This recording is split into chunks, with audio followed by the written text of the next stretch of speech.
Hello there, welcome back to Planet America's Situation Room. I'm John Barron. I'm Licciardello, and we've got another situation.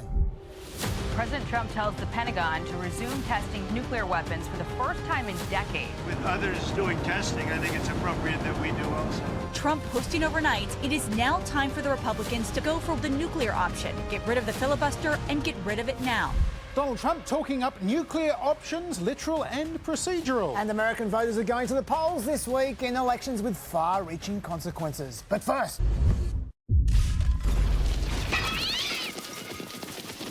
Within days, the US government shutdown is set to become the longest in history. But it was only on the weekend that millions of Americans started to feel its effects. Millions of Americans may not receive food stamps through the federally funded Supplemental Nutrition Assistance Program known as SNAP, which helps feed more than 42 million low-income Americans each month. Meanwhile, frustration has been growing on Capitol Hill. Senate Majority Leader John Thune announced that he would block a Democratic bill that would have kept federal food aid flowing despite the shutdown. He also blocked Republican Senator Josh Hawley's standalone SNAP patch. The usually mild-mannered Senator Thune is still demanding Democrats vote to reopen the government first. SNAP recipients shouldn't go without food. People should be getting paid in this country. And we've tried to do that 13 times. And you voted no 13 times. This isn't a political game. These are real people's lives that we're talking about. But Thune has still to muster the 60 votes he needs to overcome a filibuster, which has stalled the passage of government funding. He needs 7 Democrats and independents to do that, unless he simply passes a rule to abolish the filibuster. President Trump says, do that. It's now time for the Republicans to play their Trump card and go for what is called the nuclear option. Get rid of the filibuster and get rid of it now. But John Thune has long opposed removing the filibuster, and a spokesperson has said that his position is unchanged, while Republican House Speaker Mike Johnson called the filibuster a very important safeguard, warning that without it, Democrats would pack the Supreme Court with extra judges and make Puerto Rico and DC states, and also ban firearms. It was a week ago that Trump's Department of Agriculture, which administers the SNAP food stamp program, issued a memo saying it will not use billions in agency contingency funds to pay for food aid. But hours before the funding expired on Saturday, 2 federal judges ordered the Trump administration to use emergency funding to provide SNAP benefits. Meanwhile, Trump says he's getting conflicting advice about how he can legally pay for it. But I do not want Americans to go hungry just because the radical Democrats refuse to do the right thing and reopen the government.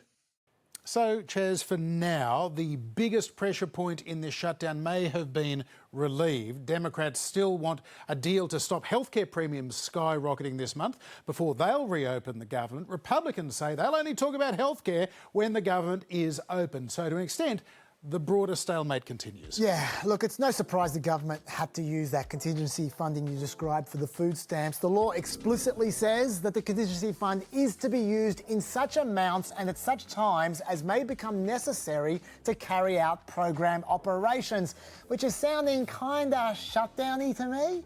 And until very recently, the official Department of Agriculture emergencies plan said that the contingency funds were specifically meant to be used in the case of a government shutdown. It even said that twice. But then someone in the government suspiciously deleted that plan and pretended that they couldn't use that contingency funding during a shutdown. So I can see why a court forced the government to use those funds. Still, it actually doesn't solve that problem because the contingency fund only holds a little over $5 billion. But just for November alone, the food stamps program cost $9 billion and they're supposed to pay a month at a time. So that buys them maybe, 2 weeks out of this month's benefits? Also, working out how to dispense a partial payment to everyone in a fair way could take some time. They would have needed to have started working on that weeks ago, which they did not. So people might still miss out on their November payments anyway. In other words, this is still a problem. a problem that will apparently dump an extra 2.9 million people into poverty, including 1.1 million children, 1.3 million working adults and 500,000 seniors. And it obviously places pressure on the Democrats, although it also doesn't reflect terribly well on the guy holding this kind of Gatsby-like party at Mar-a-Lago. To be fair, gyrating in an oversized cocktail glass is considered essential work. Anyway, another problem involves air traffic controllers who received their first $0 paycheck last week. Matthew Chapman, an air traffic controller at TPA, says many were already working overtime or 6 days a week because of the shortage of controllers. He worked 32 hours of overtime this last pay period. How am I going to pay my mortgage, my car payments, put gas in my car, food on my table, medical bills? His daughter's even offering to give up their after-school activities. It breaks your heart. And while you might feel for the kiddos, the biggest problems start when some air traffic controllers begin moonlighting on second jobs to pay the bills, compromising their sleep, their work attendance and everyone else's safety. Then there's another form of pressure that's building specifically on Democrats, and that is the country's largest federal worker union, the American Federation of Government Employees, has had enough. They're urging Democrats to fold and join the Republicans in passing a clean continuing resolution to end the shutdown today. No half measures, no gamesmanship. This is a very pro-democratic union we're talking about here, and that will get the Democrats' attention. Finally, Republicans are trying to pressure Democrats by taking unfortunate things that confident Democrats said earlier in the shutdown and throwing them back in the Democrats' faces. Like take this out here about a Chuck Schumer quote. Every day gets better for us. Chuck Schumer thinks playing with Americans' livelihoods is just a game. When asked about the government shutdown, Schumer said, "Every day gets better for us." Really, Chuck? How's that? And if you're wondering why Schumer decided to deliver such a creepy, sinister smile after that quote, it's because that quote was said to a print reporter only. That clip you just saw was AI generated. A bit of a taste of future attack ads there, especially if this one works. But there is one source of pressure on Republicans coming just around the corner, and that is pay for the troops. Yes, Trump took care of the last military paycheck a few weeks back, possibly illegally, but Scott Bassett says that the funds they used for the last military paycheck are drying up. So the troops could well miss out on their next paychecks from November 15 onwards. No one gets away clean in the shutdown, John. But there are more plentiful and more immediate pressure points, at least, on the Democrats right now. So that's why a lot of people are expecting the Democrats are going to be the ones to cave soon. We'll see. Election 2025. The first Tuesday after the first Monday in November is Election Day in America. But while it's still 3 years until the next president will be elected and 12 months until most members of Congress will face voters again, there are some state and local elections this week which will have a major impact on national politics. Virginia is about to elect a new governor, and polls suggest that is going to see Democrat Abigail Spanberger replace term-limited Republican Glenn Youngkin. Spanberger leads the Republican nominee, Winsome Earl Sears, by 10 points in the latest polls. It is a pretty close contest, though, for the lieutenant governor's post, with Democrat Ghazala Hashmi leading Republican John Reed by just 2 points. It's an interesting race. Earlier in the campaign, Reid resisted intense pressure to step aside over allegations that he maintained a social media account with sexually explicit images of men. He is the first openly gay candidate for statewide office in Virginia, and he denied that he was connected to those photos. Meanwhile, the Republican candidate for Virginia's Attorney General, Jason Miyares, has built an 8-point lead now over Democrat Jay Jones. You'll remember he was hit by a texting scandal where he talked about shooting a rival. He also resisted calls to drop out at the time. The latest published polls in the race for New Jersey governor, meanwhile, is within just 1 point. Democrat Mikey Sherrill clinging to a lead over Trump-endorsed Republican Jack Ciattarelli in the contest to replace term-limited Democrat Phil Murphy there. In the average of polls, Mikey Sherrill leads by 3, though. Either way, Still pretty close. The contest with the most interest nationally and internationally is probably that in New York City, where 34-year-old Zoran Mamdani is on the verge of history. The Ugandan-born Muslim Democratic Socialist looking set to become the city's youngest mayor in a century, beating the former governor of New York, Andrew Cuomo, who's running as an independent, and Republican candidate Curtis Sliwa. Mamdani has proved to be a standout campaigner and a social media hit, rising from a near asterisk in the polls a year ago to be the Democratic nominee and now a clear favourite to win this week's election. Because you have changed the history of the city, of this country. There are people across the world who are watching. And they are watching it because we have the audacity to believe that working people could win a city that they could in fact afford. And Mamdani has had some high-powered support from America's best-known Democratic Socialist, Senator Bernie Sanders. Nobody knew who this guy was. He created an extraordinary and unprecedented grassroots movement. So what you guys are going to have to do, along with the other 80,000 volunteers, you've got to do everything that you can to bring people to the polls. Heading into Election Day, Mamdani leads Cuomo by an average of over 14 percentage points, although the final published poll had that cut in half. We'll see. Yeah, and given those numbers you say there, let's give Mamdani credit for not being cocky. This was Mamdani up by double digits in most polls, still campaigning at 1 a.m. on a Saturday night. Are we ready to beat Andrew Cuomo? Are we ready to win a city we can afford?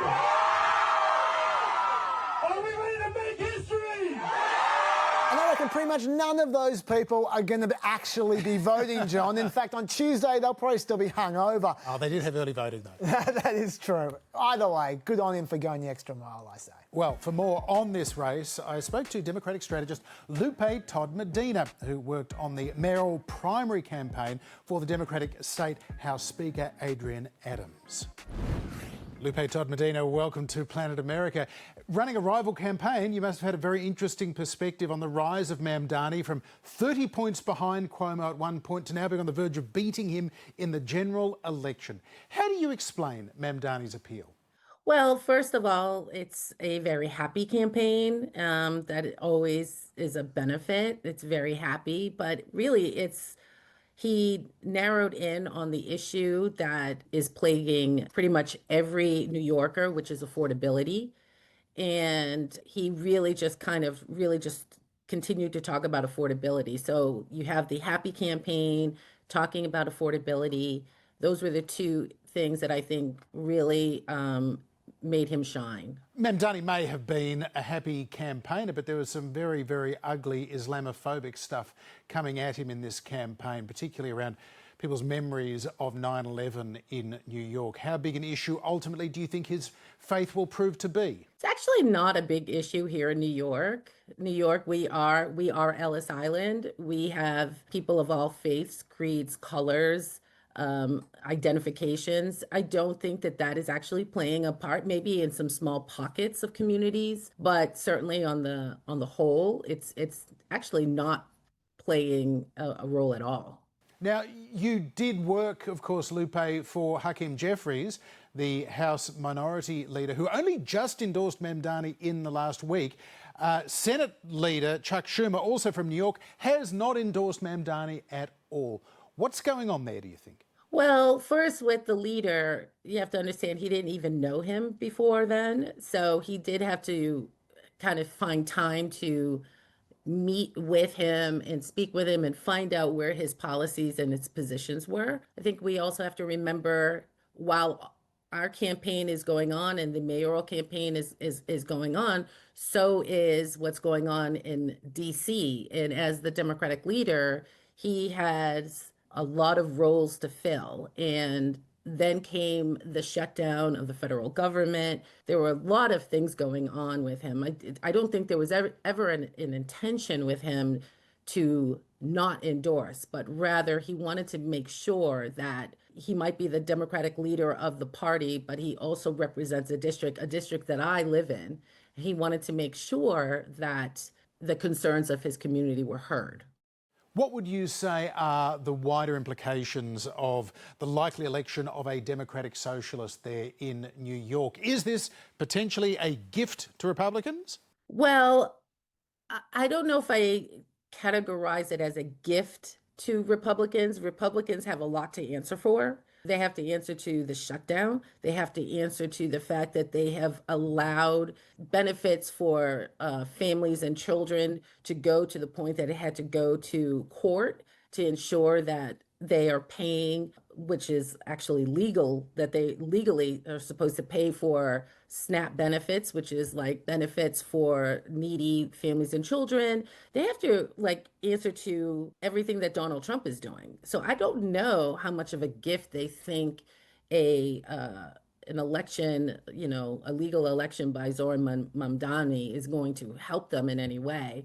As for Democrats, I think that we have a lot that we have to work on in the party. We are a big tent party, unlike the Republican Party. We welcome everybody. And we have to find a way to all kind of live together, breathe together, and kind of take back the House and other things that we need to do here in the United States. But I don't see the election of the possible election of Zoran Mamdani doing anything but benefiting the Democratic Party. Finally, Lupe, you New Yorkers tend to fall in and out of love with your mayors quite quickly. What would your advice be to Mamdani? What can he do to keep that love alive? He's probably not going to keep the love alive, because I think you're right. It is very common that we fall in and out of love with our mayors. But that is also what makes New York such a lively city to live in. I think what he has to do is definitely put together a strong and robust group of individuals to help him put together his cabinet and his administration. And then he needs to make sure that he can get done some of the issues that he ran on. Some of them are going to be more are going to be easier than others. But I think that he will be okay. The world is not ending. We're going to be all right. Lupe Todd-Medina, thank you for being with us on Planet America. Okay, great to talk to you.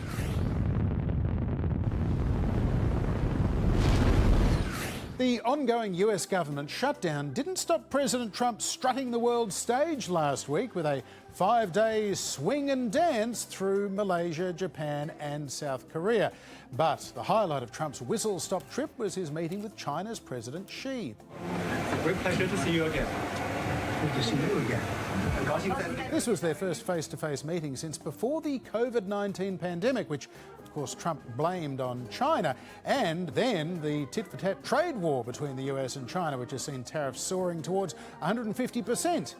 But it seems, for now at least, all has been forgiven. President Xi is a great leader of a great country, and I think we're going to have a fantastic relationship for a long period of time, and it's an honor to have you with us. Thank you very much. Meeting in Busan, South Korea on the sidelines of the Pacific Rim Forum, Xi praised Trump's role as peacemaker in Gaza and elsewhere, and the two agreed to start winding back some tariffs. Trump cutting his 20% tariff over China's role in the production of fentanyl to 10%. And in good news for American farmers, the US says China has agreed to buy 25 million metric tons of US soybeans annually, and also agreed not to tighten restrictions on exports of rare earths. The pair discussed the sale of computer chips, while expectations of a deal over the ownership of the Chinese video sharing site TikTok were dashed, with Beijing saying only it will, quote, work with the Trump administration to resolve the issue. Look, let's be clear though, John, about this. All Trump's done here is reverse some of the economic damage that he's caused over the last 6 months. So yeah, tariffs on China are now generally back down to 47%, when earlier in the year they were in triple digits at one point, but before that, they were actually at 30%. And what did Trump get in return for his newfound generosity? China agreed to pause the export controls for its rare earth export regime, like you said. But John, it's only for 1 year. and then presumably they're going to be back with another demand. Besides, those rare earth controls probably weren't lasting long anyway, because they were alienating not just America, but also China's other trading partners that China wasn't picking a fight with.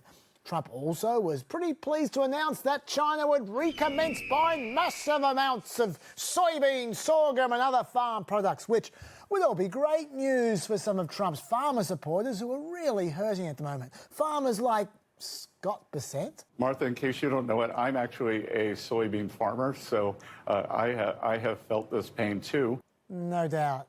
But once again, the deal is for China to buy 25 million metric tons of soybeans annually for the next 3 years. But last year, before Trump started messing around, China were buying 22 million metric tons of soybeans. So they're pretty much back to where they started. OK, what else did Trump get? Trump says that China has strongly stated that they will work diligently with America to stop the flow of fentanyl into America and to end the fentanyl crisis. But firstly, the fentanyl crisis is kind of ending itself. Overdoses peaked 2 years ago and they've been dropping steadily ever since. And secondly, do you really need me to waste the next 2 minutes showing you just how many times Trump has said China was going to crack down on fentanyl suppliers? No, I didn't think so. So this is all pretty much back to where we were 6 months ago. Actually, except for that huge oil deal. Trump said a very large transaction may take place concerning purchasing oil and gas from Alaska. That is, may take place. May. When Trump's putting qualifiers in his tweets, you know what he's talking about, is fairly uncertain. So we'll see about that one. Although, talking about oil and gas, one thing that people hoped would be achieved was convincing China to stop subsidising Russia's war effort in Ukraine by buying Russian oil. But when asked about that, Trump said, we really didn't discuss the oil. And he said they talked about ending the war some other way. I don't really know what that means, but I know there were also agreements that some people found to be decidedly unhelpful, like China being given access to those high-tech silicon chips that John mentioned. They're going to be talking to NVIDIA and others about taking chips. Look, we make great chips. NVIDIA is the leader. And I'll be speaking to Jensen from NVIDIA, but they're going to be discussing that with NVIDIA to see whether or not they can do it. Just the possibility of those sales raised alarm in Washington, where such restrictions are seen as crucial to US security, because China getting their hands on powerful chips would help them both dominate AI and also upgrade their military capabilities. In fact, the Republican-chaired China Select Committee put out a surprisingly aggressive statement about this, saying providing China with access to these chips would be akin to giving Iran weapons-grade uranium. Ouch. Having said all that, the security types would at least be relieved that Trump didn't involve the fate of Taiwan in any of these negotiations. Trump said that the issue of Taiwan was never discussed. But look, John, I've been a little bit negative here, just a tad. Sure. Trump has at least unwound a lot of recent damage, and that is genuinely a good thing. And there was one crucially important thing that China was apparently very strong on. They congratulated me on the tremendous success that we've had, because there's never been a country that has had so much money come into it for purposes of investment, for building, for auto plants, for AI, etc. So he was very strong on congratulating me for that. They were very strong on congratulating Trump, so that's nice. Isn't it, though? Trump did manage, though, to trample all over what still might have been a very positive news cycle for him after that meeting with this surprising post on social media. Because of other countries' testing programs, I have instructed the Department of War to start testing our nuclear weapons on an equal basis. That process will begin immediately. Thank you for your attention to this matter, President Donald J. Trump. That was a little bit confusing because China's last known test of a nuclear weapon was in 1996. And the last time that Russia officially tested a nuclear weapon was back at the end of the Soviet Union in 1990, although last week Moscow announced that it had tested 2 nuclear-powered, nuclear-capable weapons without it actually being a nuclear detonation. While the US last tested a nuclear weapon back in 1992 when George Bush was president. Back in Busan in South Korea, reporters had a lot of questions about that tweet as President Xi looked on and Trump's Chief of Staff Susie Wiles was kind of conspicuously fiddling with her headphones. Mr. President, why did you change your nuclear plans? Why are you going to be doing more nuclear testing? Thank you very much, everybody. Thank you. And with that no comment, the press was ushered out of the room. Yeah, look, don't worry about it. That was definitely all about the Russian weapon testing, for sure. This is what Trump said straight after those tests happened. They're not playing games with us. We're not playing games with them either. We test missiles all the time, and I don't think it's an appropriate thing for Putin to be saying either, by the way. You ought to get the war ended. A war that should have taken 1 week is now in its soon 4th year. That's what you ought to do instead of testing missiles. So, yeah, Trump wasn't very happy.